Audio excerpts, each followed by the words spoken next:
Hello everyone, कैसे हैं आप सभी लोग। उम्मीद है सब बहुत अच्छे होंगे, सब अच्छे से अपनी तैयारी को कर रहे होंगे और सब ने बहुत अच्छी तरह अपना रक्षाबंधन सेलिब्रेट कर लिया होगा।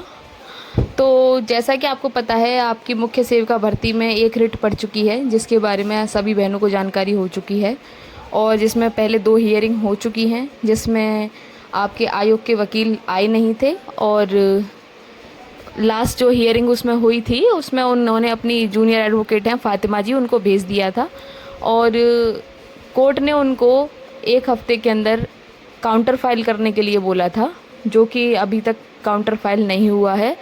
और लास्ट जो डेट पड़ी थी उस पे उन्होंने एक एप्लीकेशन दे दी कि उनका स्वास्थ्य ठीक नहीं है, जिसकी वजह से लास्ट डेट पर भी कुछ नहीं हो पाया। अभी 13 को उसमें दोबारा से हियरिंग होनी है और देखते हैं 13 को आयोग के सीनियर एडवोकेट आते हैं या नहीं आते हैं, क्या होता है। और उसी के साथ में आज आपके लिए एक और नई अपडेट है। मुख्य सेविका भर्ती में एक और नई रिट फाइल हो चुकी है जिसमें 75 प्लस लड़कियां शामिल हैं और ये रिट भी अभी पड़ी हुई है और इसमें पहली हियरिंग डेट लगी है, जिसमें कल पहली हियरिंग होने वाली है। और इस हियरिंग में क्या होता है ये कल देखते हैं, पता चलता है कि कल आयोग के वकील वहाँ पे भी आते हैं या नहीं आते हैं। और लगातार रिटें पड़ती जा रही हैं और लेकिन जवाब नहीं मिल रहा है आयोग की तरफ से। उसके अलावा आप लोगों की एक पीएच कैंडिडेट वाली भी रिट पड़ने वाली है, जल्द ही वो भी आपको देखने को मिलेगी। उसके अलावा परसों तक एक रिट और फाइल हो जाएगी जिसमें 45 प्लस लड़कियां शामिल हैं। उस रिट के बारे में भी मैं आपको जानकारी दूंगी। अभी वो रिट ऑनलाइन शो नहीं हो रही है, जैसे ही वो रिट ऑनलाइन शो हो जाएगी मेरे द्वारा आप लोगों को जानकारी दे दी जाएगी। तो जैसे कि आप देख रहे हैं कि लगातार रिट पे रिट पड़ती जा रही हैं, लेकिन आयोग की तरफ से अभी तक कोई कार्रवाई नहीं हो रही है। उसके अलावा आप लोगों ने ये खुद भी देखा होगा कि आयोग से जो भी आरटीआई के जवाब आ रहे हैं और सभी आरटीआई के जवाब में अलग अलग बातें आ रही हैं। आयोग किसी आरटीआई में क्वालिफिकेशन को कुछ और मायने बताता है और किसी और आरटीआई में कुछ और बताता है। तो क्या आयोग खुद श्योर नहीं है कि उसने किस आधार पर भर्ती पूरी की है, जो हर आरटीआई में अलग अलग जवाब दिए जा रहे हैं। जब आपने इस भर्ती प्रक्रिया को पूरा किया है तो उस भर्ती की जो भी मान्यताएं होंगी वो भी सबके लिए इक्वल होंगी, सबके लिए बराबर होंगी। तो फिर सब आरटीआईज में जवाब अलग अलग क्यों दिए जा रहे हैं, जबकि आरटीआई के जवाब तो एक जैसे होने चाहिए। उसके अलावा आप लोगों ने ये भी देखा होगा कि जैसे कि आयोग की परंपरा रही है, पहले भी आयोग ने हमेशा हर चीज़ में डिले किया है और इस बार भी यही हो रहा है। हमारे द्वारा भर्ती प्रक्रिया को नहीं रोका जा रहा है, ना उसे डिले किया जा रहा है, लेकिन आयोग ही जब अपनी तरफ से पैरवी नहीं करेगा तो भर्ती प्रक्रिया अपने आप डिले होती चली जाएगी। और एक बहन है हमारी जिन्होंने आयोग में आरटीआई डाली थी और जवाब मांगा था कि आपने इस भर्ती की जो योग्यता निर्धारित की है वो किस आधार पर की हैं। तो उसमें आयोग का जवाब आया कि ये योग्यता निर्धारित करने वाला जो भी मैटर है ये हमारे उसमें नहीं आता है, हमारे कार्यक्षेत्र के अंदर नहीं आता है। फिर उसी बहन ने सेम आरटीआई विभाग के लिए लगाई और विभाग से भी सेम यही जवाब आया कि योग्यता निर्धारित करना हमारे क्षेत्र के अंदर नहीं आता है। तो जब ना आयोग के क्षेत्र में आता है योग्यता निर्धारित करना या विभाग के क्षेत्र में आता है योग्यता निर्धारित करना, तो फिर ये भर्ती प्रक्रिया किस आधार पर पूरी की गई है, इस भर्ती का अंतिम रिजल्ट किस आधार पर आया है। जब दोनों में से कोई नहीं जानता कि भर्ती प्रक्रिया का आधार क्या है, भर्ती प्रक्रिया की जो क्वालिफिकेशन है उसका आधार क्या है। और जितनी भी यूनिवर्सिटीज़ हैं उनसे जवाब मांगा गया और किसी भी यूनिवर्सिटीज़ ने बीएससी को कला वर्ग के समकक्ष नहीं माना। उसके अलावा आयोग ने अगर समकक्ष माना है तो किस आधार पे माना है, वो इस चीज़ का जवाब दो। और कुछ बहनें बोल रही हैं कि बीएससी होम साइंस वाले जो होते हैं वो विज्ञान वर्ग में नहीं आते हैं। तो अगर आप लोगों को याद हो, नोटिफिकेशन में साफ साफ लिखा हुआ था कि कला वर्ग से स्नातक, और उसमें ये सारे सब्जेक्ट जो भी सब्जेक्ट इसमें मांगे गए थे, तो कला वर्ग से स्नातक मांगा था, ना कि विज्ञान वर्ग से स्नातक। विज्ञान वर्ग में होम साइंस नहीं मांगा था, कला वर्ग में होम साइंस मांगा था, कला वर्ग में समाजशास्त्र मांगा था। जरा आप लोग एक बार नोटिफिकेशन को पढ़िए, साफ साफ नोटिफिकेशन में लिखा गया है कला वर्ग में स्नातक और कला वर्ग में ही होम साइंस और कला वर्ग में ही समाजशास्त्र मांगा था। कहीं पर भी ये नहीं लिखा था कि विज्ञान वर्ग में होम साइंस चाहिए। और अगर समकक्ष लिया गया है तो उस चीज़ का आयोग जवाब दे कि विज्ञान वर्ग कला वर्ग के समकक्ष किस तरीके से आता है, ज़रा हमको भी पता चले कि किस आधार पर इस भर्ती प्रक्रिया को पूरा किया गया है। और जो भी बहनें आरटीआई लगा रही हैं या जिन्होंने अभी तक आरटीआई नहीं लगाई है, वो सारी बहनें ज़्यादा से ज़्यादा मात्रा में आरटीआई लगाइए। और अगर किसी को आरटीआई लगाने में परेशानी आ रही है तो वो मुझे पर्सनली कांटेक्ट कर सकते हैं, और मैं टेलीग्राम का लिंक डिस्क्रिप्शन में प्रोवाइड करवा दूँगी। आप लोग वहाँ से जाके मेरे को ज्वाइन कर सकते हैं, और अगर आपको आरटीआई लगाने में कोई भी परेशानी हो रही है तो आप मुझसे पूछ सकते हैं। उसके अलावा मैंने आरटीआई का एक वीडियो भी अपलोड कर दिया है, आप वहाँ पे स्टेप बाय स्टेप आरटीआई कैसे लगानी है वो सीख सकते हैं, और उसके अलावा आप अपनी आरटीआई अप्लाई कर सकते हैं। उसके अलावा हमारी बहनों का एक क्वेश्चन और आ रहा है लगातार याची लाभ को लेके, जो कि हमने पहले भी आप लोगों को इस चीज़ का जवाब दिया है कि अगर भर्ती प्रक्रिया में अगर रिजल्ट रिवाइज्ड होता है तो रिजल्ट हर बहन का रिवाइज्ड होगा, ना कि स्पेशली याचियों का रिजल्ट रिवाइज्ड होगा। कोई 200-300 लड़कियों का आयोग स्पेशली रिजल्ट बना के नहीं देगा। अगर बीएससी और जो 2 साल वाले हैं या फिर बीटीसी वाले हैं, जो भी इधर उधर से लोगों को भर लिया गया है भर्ती में, अगर उन सबको बाहर निकाला जाता है तो सबका ही रिजल्ट दोबारा से रिवाइज्ड होके आएगा, ना कि स्पेशली याचियों का। तो याची लाभ नहीं मिलने वाला है, इस बात से आप बेफिक्र हो जाइए। उसके अलावा एक चीज़ और लड़कियों को बहुत ज़्यादा परेशान कर रही है कि अगर रिज़ल्ट रिवाइज्ड होता है तो हमारा जो मेरिट है वो क्या रहेगा।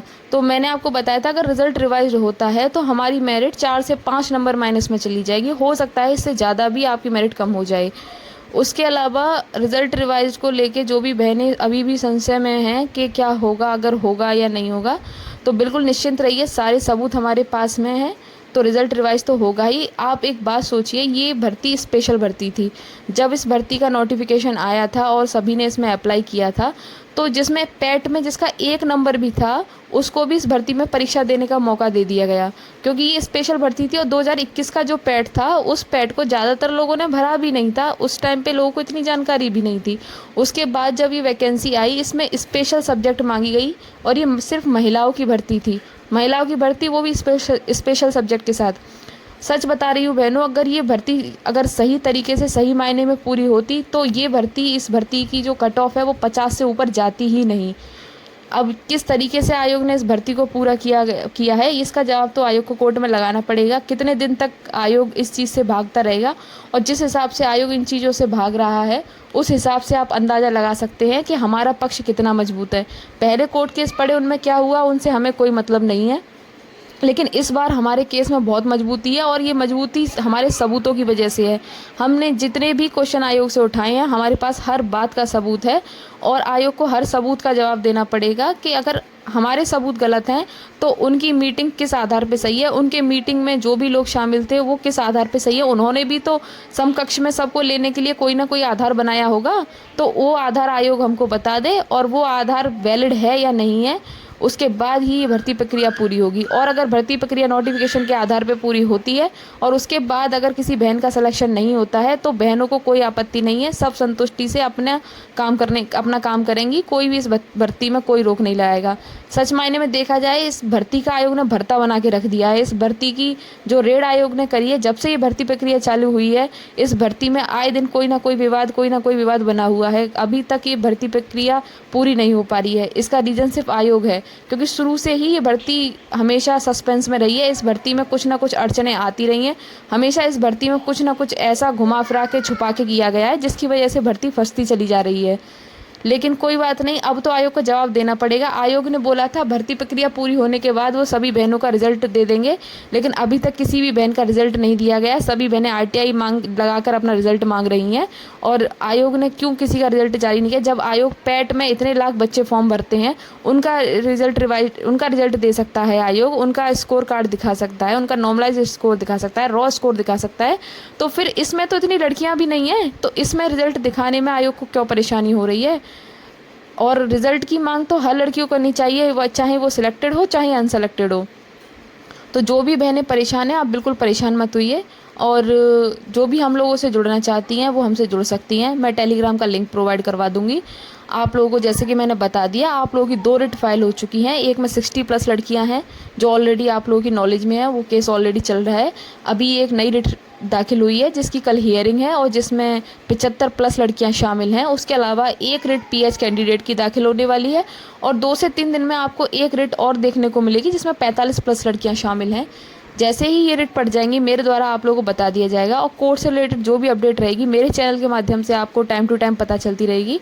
और नेगेटिव कमेंट करने वालों को इग्नोर करिए, कोई फ़र्क नहीं पड़ता इन लोगों से। ये लोग खुद डरे हुए हैं, इसलिए हमारे कमेंट बॉक्स में आके अपना डर हमें ज़ाहिर करते हैं। मुझे सच में 1% फ़र्क नहीं पड़ता इन लोगों से। इनफैक्ट मैं इन लोगों की कमेंट पढ़ती तक नहीं हूँ, जो लोग ये सब बोलते हैं। तो आप लोग भी कमेंट करके मेरे को बताते हैं या मुझे मैसेज करके बताते हैं कि वो ऐसे बोल रहा है या वो ऐसे बोल रही है। मुझे इन लोगों से कोई फ़र्क नहीं पड़ता, और आप लोगों को भी इन लोगों से फ़र्क नहीं पड़ना चाहिए। आप अपना जवाब इनको करके दीजिए। आप जो आपके साथ गलत हुआ है उसको सही करवाइए और भर्ती प्रक्रिया को सही तरीके से पूरा करवाइए। उससे बड़ा जवाब आपके लिए कोई नहीं हो सकता।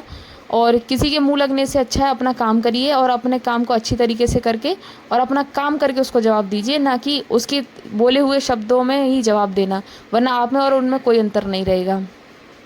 बाकी सभी बहनें निश्चित रहिए, आपका पक्ष बहुत मजबूत है और सारे सबूत हमारे पास हैं।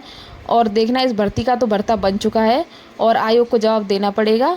अब तो ये भर्ती तभी पूरी होगी जब आयोग इसमें जवाब दे देगा, चाहे अब हमें सुप्रीम कोर्ट जाना पड़े।